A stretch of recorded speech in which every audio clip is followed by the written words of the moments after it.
देश में कोरोना के लॉकडाउन के समय में, और जब निर्मला सीतारमण ने ये भी कहा था, पल्सेस फॉर ऑल एक नारा दिया था सरकार की तरफ से आया था कि सभी परिवारों को, राशन कार्ड होल्डरों को करीबन 1 किलो दाल मुहैया कराई जाएगी अप्रैल के महीने तक। 3 महीने का राशन देने की बात हुई।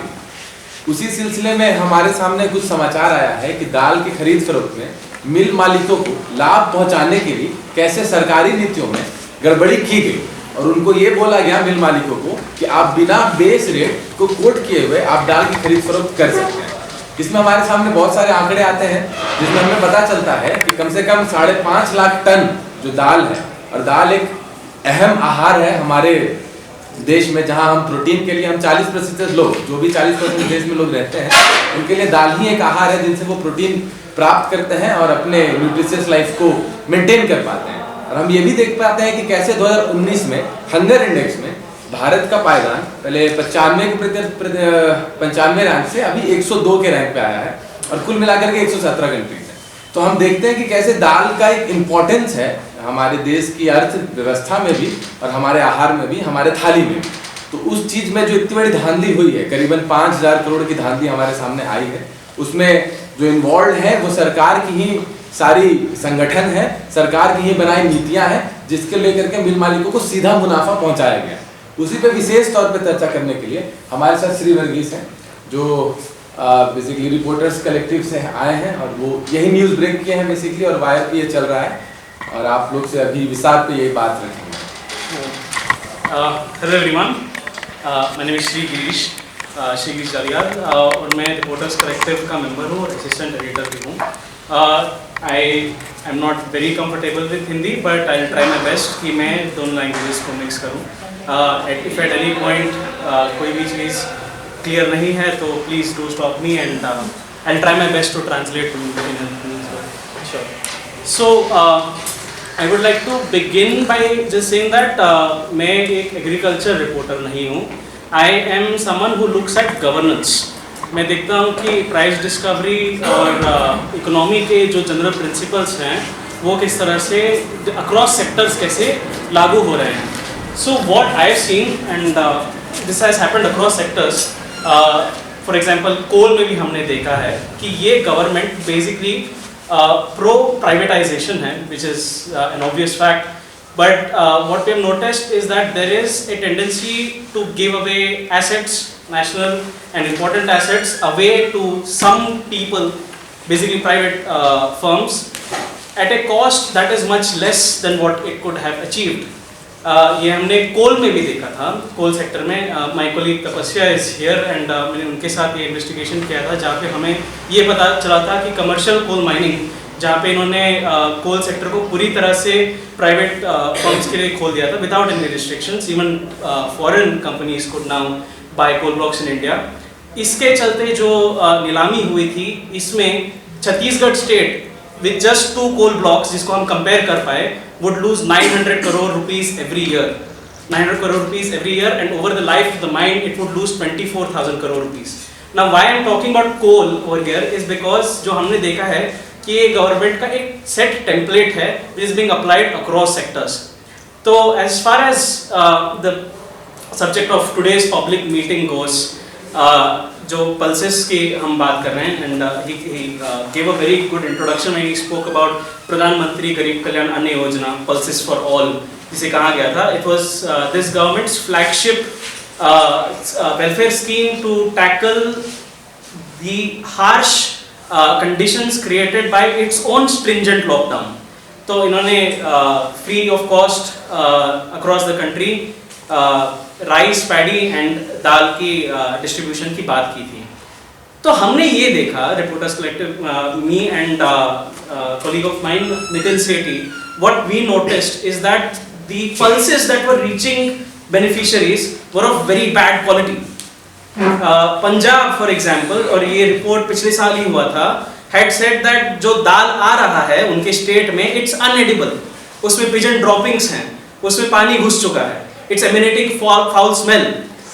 Delhi government had a very similar complaint.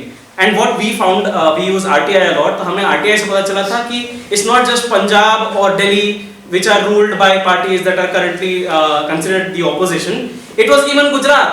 Gujarat had complained back then कि ये जो दाल हमारे बेनिफिशियरीज के लिए आ रहा है to the state is unedible, and this was unfortunately not made public at all, but we found it in the course of our investigation. तो हमारा ये सवाल था कि ये जो गंदी क्वालिटी का दाल यहाँ बांट रहे हैं, how is this happening? We wanted to basically locate the breach कि ये किस पॉइंट पे गंदा दाल यहाँ पे आ रहा है, and how is it dissipating across this country to all beneficiaries under NFSA, which theoretically is more than half of this country. 80 crore plus people is the total number that they claim in any case. So what we found is that इसमें एक critical area है जिसपे reporting नहीं हुई है। आप देखिए जब भी कोई welfare scheme होता है, people mostly report कि इसका success या failure क्या है। जैसे PMGKY में भी हमने देखा कि people were mostly reporting कि दाल कितने % ऑफ पॉपुलेशन को पहुंचा है, नहीं पहुंचा है, इनिशियली नहीं पहुंचा था, बाद में पहुंच गया तो उसका बहुत प्रचार होने लग गया, and the government took a lot of credit for that and so on. But हमने देखा कि कोई गवर्नेंस पर्सपेक्टिव से इसको कवर नहीं कर रहा था। What we found is that the auction stage is where a lot of games were being played. The auction, again I am assuming the audience does not know, so मैं एक बहुत ही basic level से शुरू करने वाला हूँ, sorry if that's condescending or whatever, but I'll do that. So basically जो दाल या कोई भी पल्स होता है, it's not edible in its raw form, तो इसे मिल करना पड़ता है, उसका डीहस्किंग होता है, उसके स्प्लिट्स होते हैं जो निकाले जाते हैं, उसमें बहुत सारा डस्ट होता है, there is a excess moisture and so on. So इसके लिए मिलर्स चुने जाते हैं. So let's say a particular stock of dal has to be supplied to some Anganwadi in India. तो पहले NAFED, which is the central government's agency for procuring pulses, will send that to the state. The state then chooses a bunch of millers through NAFED. तो NAFED उसके लिए एक auction conduct करता है। जब ये मिलर चुना जाता है तो वो बाद में उस स्टॉक को मिल करते हैं, प्रोसेस करते हैं, and then that is distributed to beneficiaries. Now when we are talking about the distribution of dal and this particular auction, मैंने PMGKY से शुरुआत की, बट जैसे जैसे हम ऑक्शन को स्टडी करते गए हमें पता चला कि ये ऑक्शन मेथोडोलॉजी पिछले 4 से 5 सालों से यूज़ की जा रही है। And it's not just PMGKY जो कि कोविड के टाइम पे इन्होंने अनाउंस किया था, it also involves schemes like mid day meal scheme, Annapurna Yojana, various state government schemes, and even the food that is being supplied to armed forces, उनको भी इसी नीलामी प्रक्रिया से पल्सेस बांटे जा रहे हैं। तो हमने फिर ये देखना शुरू किया कि how is this auction actually being carried out. तो आप इमेजिन कीजिए कि आपको दाल कहीं पे पहुंचाना है, you want to select a bunch of millers for that. तो आप क्या करोगे? आप एक मिलर के पास, आप सर्टेन सेट ऑफ मिलर के पास जाओगे और आप बोलोगे कि कोट कीजिए कि आपको कितना प्राइस लगेगा to mill this, milling charges, transportation cost, labour cost और उस मिलर का profit. The person who quotes the lowest amount will win the bid. This is a transparent and transparent process and has been carried out for decades in India. इन्होंने ऐसा नहीं किया। नाफेड ने 2018 से पूरा लॉजिक बदल दिया, and the way they are doing this is akin to almost a barter system. Okay, so instead of a miller quoting what is known as a milling charge, they are now quoting something known as outturn ratio or OTR. तो OTR क्या होता है? अगर मैं एक line में इसे summarise करना चाहूँ तो एक गिवन अमाउंट ऑफ कच्ची दाल के तुलना में मुझे उसमें से कितना प्रोसेस्ड खाने लायक दाल मिलेगा, इस रेशियो को आउटटर्न रेशियो बोलते हैं। तो if let's say 70 kg of processed दाल मुझे एज अ मिलर कहीं पहुंचाना है and my OTR is 70%, it means I need 100 kilos of raw dal from NAFED. I will take those 100 kilos, I have quoted 70%, let's say I win, I take those 100 kilos, I process it, 70 kilo is what I'm supposed to supply, I supply that. ठीक है? तो इन्होंने OTR को अपना parameter बनाया. The person quoting the highest OTR, now OTR is inversely proportional. Higher OTR means lower amount of raw pulse required. So the person who wants lowest amount of raw dal to supply the given amount wins the auction. इसमें एक problem है और ये बहुत basic सा problem है. आप जब भी कोई ऑक्शन करते हो आप एक थ्रेशोल्ड सेट करते हो. This is known as a floor और बेस रेट है, जो भी आप कहना चाहो. जैसे कोल ऑक्शन जब 2015 में हुआ था तो वहाँ पे ये था कि ₹150 per ton is the minimum amount anyone can quote. Even in the commercial coal mining, which was a completely screwed up process, they had turned the logic over even there, which is another pattern that we have noticed कि हर एक चीज़ के auction में logic को पूरी तरह से बदल देते हैं. वहाँ पे भी एक तरह का थ्रेशोल्ड था. इस मिलिंग प्रोसेस में unfortunately there is no limit. And since there is no limit on the OTR, there is no limit on the profits a certain miller can make. Basically, it's a free for all. So, if theoretically speaking, 70 kg मुझे कहीं पहुंचाने के लिए बस 100 kg raw दाल मुझे government से चाहिए होता, I can ask for 110 kg, I can ask for 120 kg, I can ask for 200 kgs. Who's stopping me?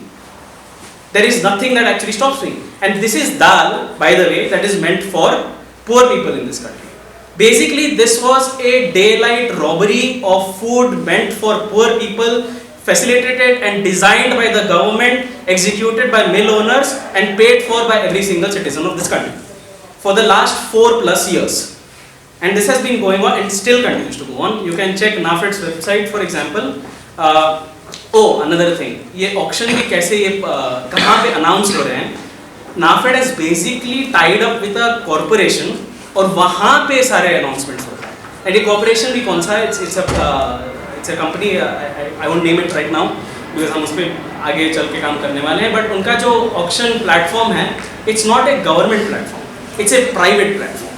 And even NAFED अगर आप देखें, ये बहुत ही unusual सा public authority है. This is the public authority, like he mentioned how important pulses are for our country. This is the authority that is procuring, distributing pulses across the nation. This authority does not come under the RTI Act. Delhi High Court का 2010 का एक judgment है जिसमें उन्होंने साफ-साफ कह दिया है कि NAFED is not a public authority as defined by the RTI Act, which means you can never actually get any data from NAFED.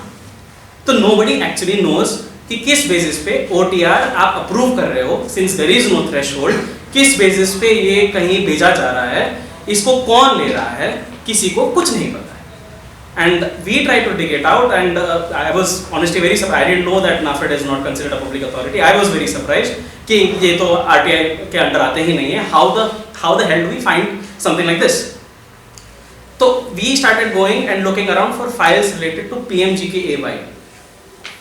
तो वहाँ पे हमने कुछ और pieces of evidence मिलने लगे हैं.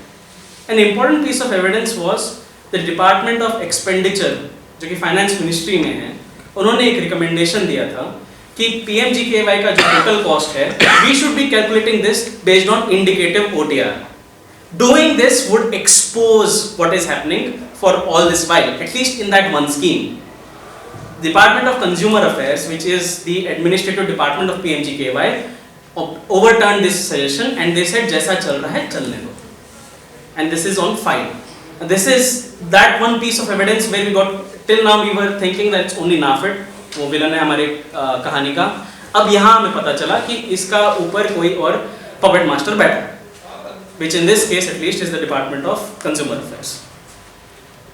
Now this is just one part of the story. और इसमें when we talk about price discovery, the millers were able to earn a bloated revenue of 4,600 crores, like he already said, and 5.4 lakh million ton was distributed. But मैं इसमें एक caution देना चाहता हूँ कि ये एक बहुत gross underestimate है. इसके कोई figures आपको कहीं मिलेंगे नहीं. This is something that I did by going on that database and manually uploading every figure onto an Excel sheet and then calculating. And that was a very tedious process. तो मैं एक ही commodity पे कर पाया, which was tur dal, by the way. So ये 5.4 million ton and 4,600 crore का जो हमने figure quote किया है is just for one commodity. Under PMGKY you had many such commodities. And I mean, if you then go to midday meal scheme and Annapurna scheme and all of these schemes, then ये तो बहुत बड़ा घोटाला होता रहेगा. But this is just one part of the whole story. कि किस तरह से इन्होंने प्राइस डिस्कवरी किया और किस तरह गरीबों के पेट पे लात मार के कुछ मिलर्स को मुनाफा करवा के दिया गया. The other thing that they have done, and this was honestly astonishing to us is that they turned around the logic of supply as well. Now what I mean by this is, जब आप PDS की बात कीजिए या किसी भी welfare scheme की बात कीजिए, the food that is reaching the beneficiary, the poor citizen or whoever it is, where do you think that food actually comes from? कि taxpayer has funded that, the government has procured it, उसको मिल करके अभी हमारे पास पहुंच रहा है. That has not happened. और नाफेड ने पब्लिकली क्लेम भी किया है, they have lied. This is not where food under PMGKY in a lot of instances in midday meal schemes, in Annapurna schemes, and a lot of these schemes was coming from. The government has misled the population. And this is the other part of the story that unfortunately is not being talked about much, but I would like to highlight here in your open forum. Basically, millers in this country, at least since 2018, and I say at least क्योंकि it's only from 2018 onwards that हमको data मिला. ऐसा हो सकता है कि इससे पहले भी चल रहा. We don't actually know that. Again, there is absolutely this whole thing is a black hole of data. It's opaque. There's no way to ever figure out कि चल क्या है. तो millers जो इतने टाइम से सप्लाई कर रहे हैं to beneficiaries across this country, pulses and other things, is actually brought from the open market. And this is not something that millers are doing on their own. This is written into NAFED's tenders. So millers have an option to basically supply dal from the open market to beneficiaries under any welfare scheme, and then take the proportionate amount of pulse from NAFED for their own commercial use. So basically जो दाल हमारे पैसों से यानी tax payer के पैसों से government procure कर रही है, वो मिलर खुद के कमर्शियल यूज के लिए इस्तेमाल कर रहा है, और जो एंड में गरीब आदमी को दाल पहुंच रहा है, ये ओपन मार्केट से आया है. And this has happened for over 4 years now. And it is our belief कि यहाँ because they are following this method, the dal quality over time that is reaching poor people has ended up falling to this level, which we saw in PMGKY for example. Because this dal is not of fair average quality FAQ जो कि government procured stock होता है. This is dal coming from the open market. तो यहाँ पे एक और सवाल उठ रहा था कि अभी miller is being chosen on the basis of OTR. Okay, they quote a certain OTR, but they are not actually supplying that stock जो जिसके लिए वो जीते हैं auction. वो कोई और माल आपको डिस्ट्रीब्यूट कर रहे हैं. तो ये जो एंड में ये माल नाफेड से उठा रहे हैं, does that even correspond to the one that they distributed? This was a big question. If it does not, क्योंकि आप ये सोचिए कि इस पूरे सिस्टम में there is no exchange of money, not a penny is exchanged anywhere. यहाँ पे पूरा दाल में ही सब बट रहा है. You are calculating your transportation charge, your milling charge, everything in terms of amount of dal. Right? So any excess of amount of dal in this process means excess money for the miller. But यहाँ पे कोई ये check नहीं कर रहा है कि ये जो ओपन मार्केट से एक्चुअली सप्लाई हो रहा है और जिसके लिए इन्होंने बिड किया, क्या ये दोनों मैच करते हैं इन टर्म्स ऑफ OTR. तो इसके लिए हमें एक और चीज मिल गया through, again this was through RTI. We found out that it was again a very surprising fact, at least for us. I don't know how you people might react to it. It was the Gujarat government that had requested कि 2 level पे quality checks होने चाहिए, जब milling हो रही है और जब डिलीवरी हो रही है. And it was the department of consumer affairs who objected against this and said ये हम करने नहीं देंगे, हम सिर्फ डिलीवरी पॉइंट पे करेंगे. क्योंकि अगर आप 2 पॉइंट पे डिलीवरी चेक करोगे, आपको पता चल जाएगा कि जिस जो डिलीवर हो रहा है और जिसकी मिलिंग हो रही है, ये these are 2 completely different stocks. This is another way in which the government played around with the public. तो आप ये सोचिए कि ये ऑक्शन मेथड जो सेट हुआ है, इसके बारे में क्या गवर्नमेंट के अंदर किसी ने ऑब्जेक्ट किया था? इसका पहले भी एक एग्जाम्पल है. The CAG, Comptroller Auditor General of India, had in 2015 red flag this same process. उन्होंने दिखाया था कि आंध्र प्रदेश में राइस मिलर्स ने कम OTR कोट करके एक्सेस राइस खुद के पास रख के गवर्नमेंट को 2000 करोड़ रुपए का डिफ्रॉड किया था. You already had this example. in front of you, and yet the government went ahead and distributed pulses. यहाँ पे हम intention पे जा रहे हैं. यहाँ पे हमें पता चलता है, and again it was the files that showed us, कि it was NAFED themselves who had proposed कि हम pulses का distribution करेंगे इस देश में the moment lockdown was announced. Basically वो अपना racket चलाने का एक और धंधा ढूंढ रहे, and they got the channel and they did it, and it was called historic, and most of our media celebrated it. Nobody asked any questions, and people are happy apparently. But what has happened is that millers across this country now end up with excess dal that taxpayers paid for in their own kitties, while poor people get very bad quality dal from the open market. Well, I mean, there are a few things that need to happen, and इसमें एक तो researchers का काफ़ी काम रहा है, जो हमने भी researchers से बात की थी, CIFET, Central Institute of Post Harvesting Engineering and Technology के scientist से बात की थी, तो उन्होंने साफ-साफ हमें बता दिया, and this was again a surprise to us because these are central government employees and they're scientists who are not politically inclined, of course, but इन लोगों ने साफ-साफ हमें बता दिया कि ये जो हो रहा है ये गलत हो रहा है, और हमने तो ये recommendation दे दिया है government को. So it's not like the government did not know that this was happening, and yet they carried on. अभी एक इंटर-मिनिस्टेरियल कमेटी बैठी है, और ये हमें सोर्सेज के थ्रू पता चला है, जो कि इस प्रोसेस को भी रिव्यू कर रहा है. But so far nothing has come of it. Another whistleblower told us that it was last year that the Central Vigilance Committee was actually warned that this can cause huge losses to the public exchequer. They also knew about this. They did nothing. Even now, अगर आप check करेंगे, इसी process के अंदर दालें देश भर में बट रही हैं. It's happening across the board in every single state and under almost every single scheme that is using pulses as a means of distribution to poor people. So, I mean, the first thing that we need to do in terms of civil society groups is call for transparency. कि NAFED को RTI Act के अंदर लाया जाए, so that लोगों को पता चले कि एक्चुअली हो क्या रहा है. Yep, that would be all. Yeah.